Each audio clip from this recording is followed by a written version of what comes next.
Trump as former communications director has one regret: not firing the leakers. President Donald Trump's former communications director indicated in a new interview that if he has one regret from his brief time at the White House, it is not firing the leakers. Mike Dubke discussed his experience at the White House, the friendships he made, and the difficulties that led him to resign in an interview with the Washingtonian published Thursday. Dubke worked at the White House for just 103 days, during which he helped formulate a strategy to get the president's message out to the American people before resigning on May 18. He ended up staying on until early June. When Dubke started, he noticed the division between Trump's former campaign staff and the staffers who came over from the Republican National Committee's communications department.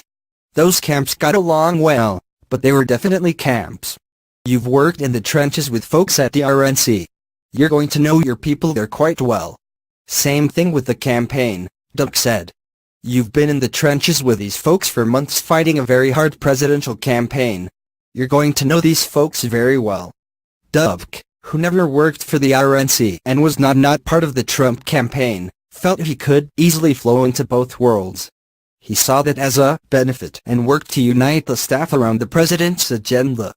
I wanted everyone to trust each other, Dubke said. I had this thought that if we brought in all the junior staffers and the mid-level staffers and the senior staffers from communications and press, and we all worked together, everyone would feel like they were all part of the team. After his first attempt to bring everyone together, a story broke in Politico detailing specific complaints about Dubke's leadership style. The story included 6 anonymous sources, and was the start of a series of leaks that, according to Dubke, impaired the White House Communications Department from strategizing on long-term messaging.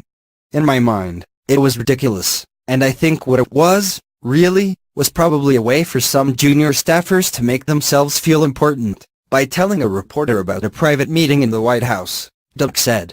I was just upset. Dubke wanted to fire the individuals who leaked information about the meeting, but felt he did not have enough hard evidence at the time. Still, Dubke regrets not firing the leakers. If I had one regret from my time there, it's that I wish I had done that in a couple of cases, Dubke said. Torn by the potential to hurt the reputations and careers of his staff members, Dubke sought counsel from his wife. I think I know. I'm almost positive, he told her, but I'm not 100% sure. Do I want to ruin somebody's reputation and somebody's livelihood? He was destined to fail, one former Trump advisor told the Washingtonian. Dubke did find one ally within the White House. He built a trusting relationship with former White House Press Secretary Sean Spicer that just kind of happened. There was a level of trust between the two of us. I've got his back. He's got my back, Dubke said.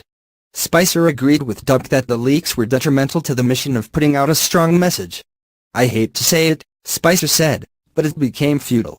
The former communications director, after serving just over 100 days in his role, ultimately resigned out of frustration. Dubke said he had a candid conversation with Trump about the level of frustration I had that things weren't progressing as quickly as I thought that they could. Dubke said he appreciated his relationship with Trump and always felt he was able to speak his mind with the president.